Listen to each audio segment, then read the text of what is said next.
Okay, and welcome back, students who are taking financial accounting. And we are working on the theory videos for Chapter 1, Business Accounting U. And this is the 9th video. So just as a brief recap of where we're at in this, in the previous 8 videos, I kind of gave sort of like an overview of the workflow and the process of accounting, more to just try to give you a general idea as to what to look forward to, in order to be able to see the information so that now when we're actually moving into the chapter itself, as I begin to explain things, you can, you've already seen it once, even though it was at a high level overview, you're able, it gave a framework for your mind to be able to compartmentalize information, to be able to associate things so that it'll make your learning a little bit easier because, I've already used certain terminologies, I've already gone through a workflow. You see how the parts, sort of fit together, and now we'll begin to go into much more detail as to what's in the actual chapter in the textbook. So, the previous 8 videos were kind of a really high level, a 40,000 foot view, and now we're actually going to start going over some of the information that's in the first chapter in the textbook. And before I go there, also, I had alluded to videos by Matt Fisher on YouTube. Now, he created those videos himself. We can't control that content. We don't know when, if one day he would just take that information down. But the videos he created, now he's not associated with Penn Foster, all right? But he created videos standing in front of a whiteboard and writing on it. And we've been using that content now for specific items. And they were actually playlists on on the My Courses page under the financial accounting subject. But what we're going to do is we're actually going to link that put those videos as a link underneath the financial accounting section on the student community. So, if you're, it'll give you a different look at the same information. I mean, if you sit down and you think about it, if you have no idea and knowledge about accounting, okay, you just know that you've heard of the word accounting, and that's where you're coming from. There are generally accepted accounting principles, okay, and there's concepts and methods that are used. Now, they're all the same, but they can be, we can present the information differently. And some is, one presentation might resonate a little bit better for you than another presentation. I mean, I know that when I look in this textbook and I'm reading through it, yeah, I have a background in accounting, so I understand what's in the textbook, but to be honest with you, I'd be a little bit confused if I didn't know anything, trying to absorb it. And a lot of students do get frustrated. And unfortunately, it's, one of the better textbooks out there.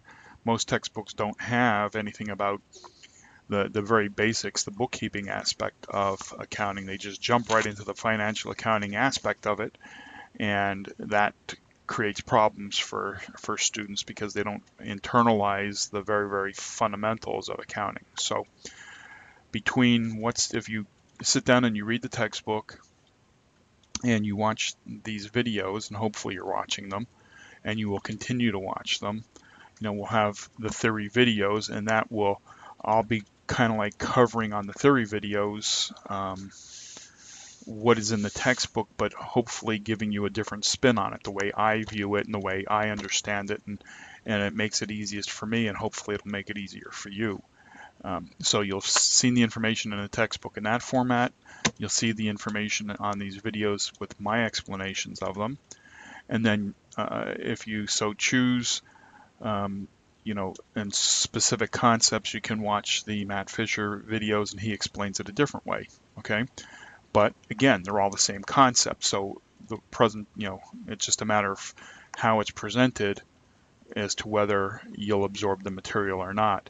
And remember, it's not about memorization. It's about understanding the concept and then being able to apply it.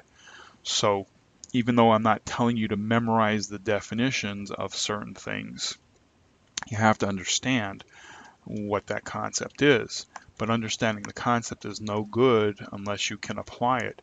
And therefore, doing your homework problems is the application of it, because you're going to have a problem. And just last night I was talking to a student we were discussing discounts, and he was trying to follow exactly out of the book what to do with a credit memo. And the thing was the example that was given in the book did not match the problem that I was working with. And because he was trying to mimic exactly what's in the book instead of understanding this idea of what a credit memo is and how to back out the discount itself. So he was confused because he was trying to go step by step from the book instead of understanding the whole concept and then applying it to the situation. And I explained to him that I can go on for hours and hours and hours creating new problems that everyone being somewhat slightly different. Okay. So there's no way they could all be put in the book for him to be able to look at and uh, follow from step by step to be able to mimic that. It can't be done. So but to understand the concept and apply it, and the application comes from doing problems. Okay, so this here is theory videos, and after I'm done with the chapter 1 on theory, we'll be doing the assigned homework problems, and where you really nail everything down is when you do the homework problems. So where are we at right now? Okay, let me get my slide here. Okay, the title of the chapter was, let's see here, Business Accounting and You. Okay, and I don't know how many videos I'm going to take in order to be able to cover this, and that's all up in the air, but we'll do whatever we need to.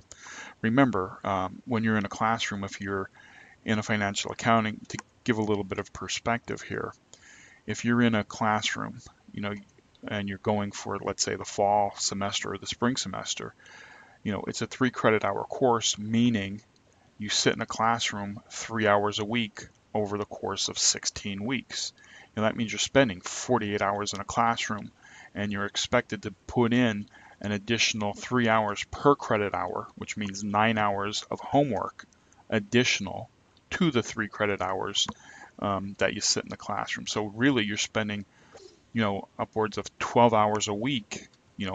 That's what's expected to be study time between sitting in the classroom and doing homework problems, 12 hours a week for 16 weeks in order to cover the textbook. So even though we're on video 9 here, and I try to keep these videos at 10 minutes, but lately it seems the subject matter is pushing me more to 15 and 20 minutes.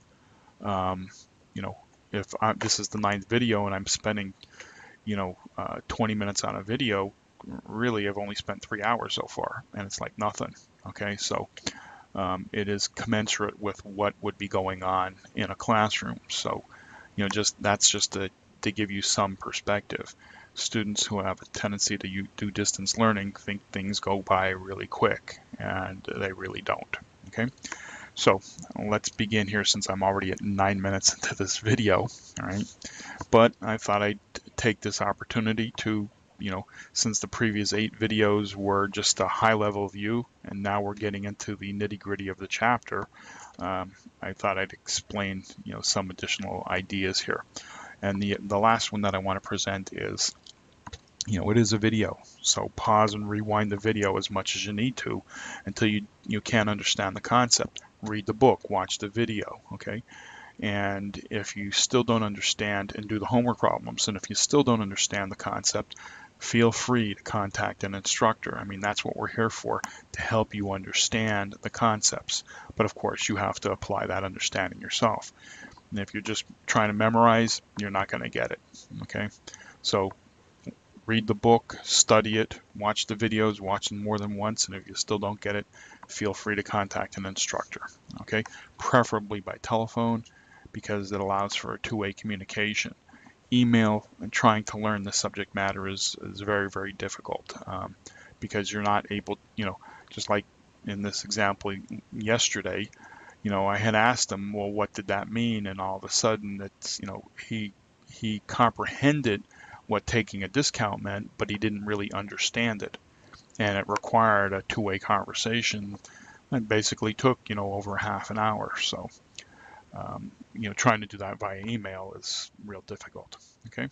So I'm at 11 minutes now, and so I'm just going to hit this as an overview as we move into the chapter.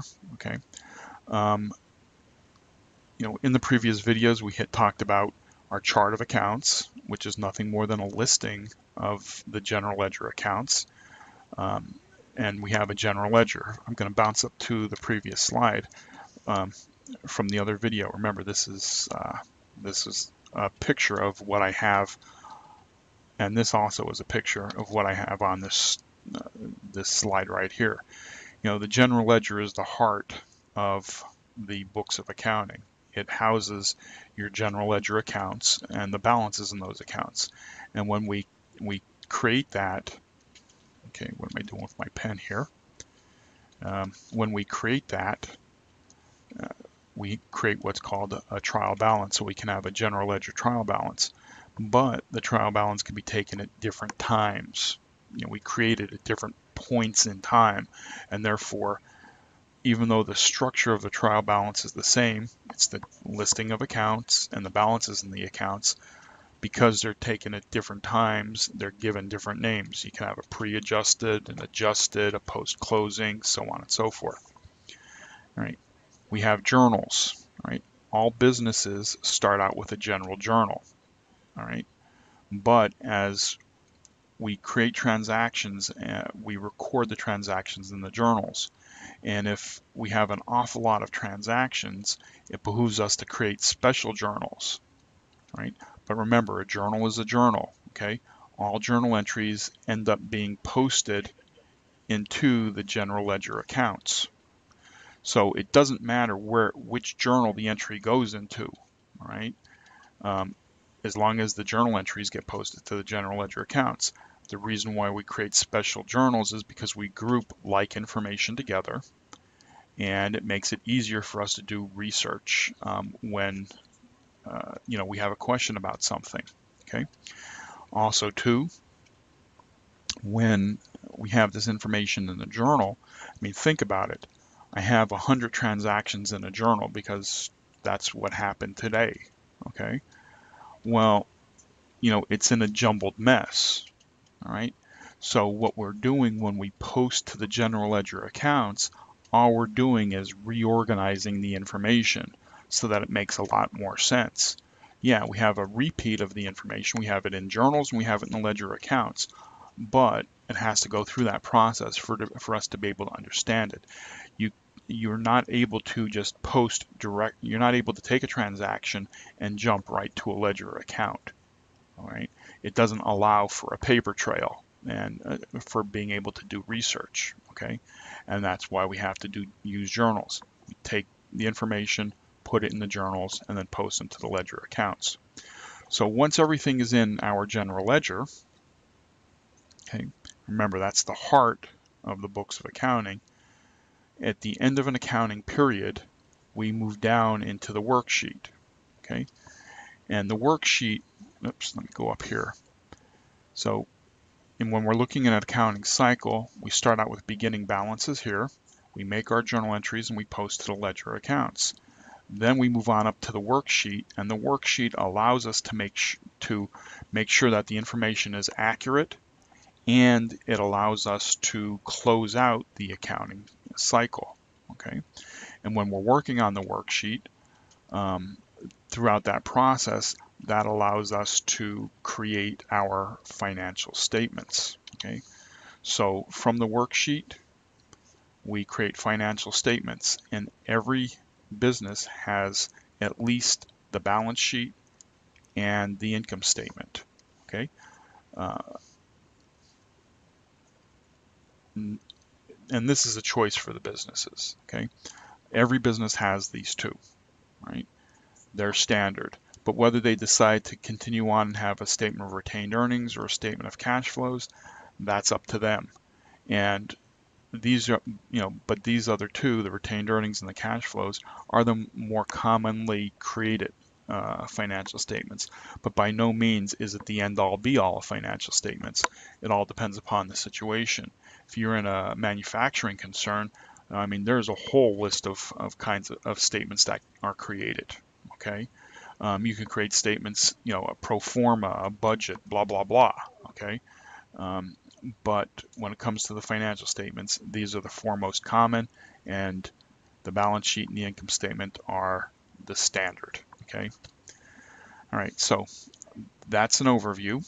And now what we'll do in the next video is actually start getting into what you're reading in the chapter and sort of like my translating it so that it makes sense. I mean, it may make sense to you when you're reading the chapter, and that's fine, but I'm also going to present it as a different look, and try to fill in some gaps, give some ideas and concepts along the way, and just helping things that I've gained through my experience and doing accounting now for going on better than, let's say, it was 25, almost 30 years now. Okay, so with that, I will see you in the next video.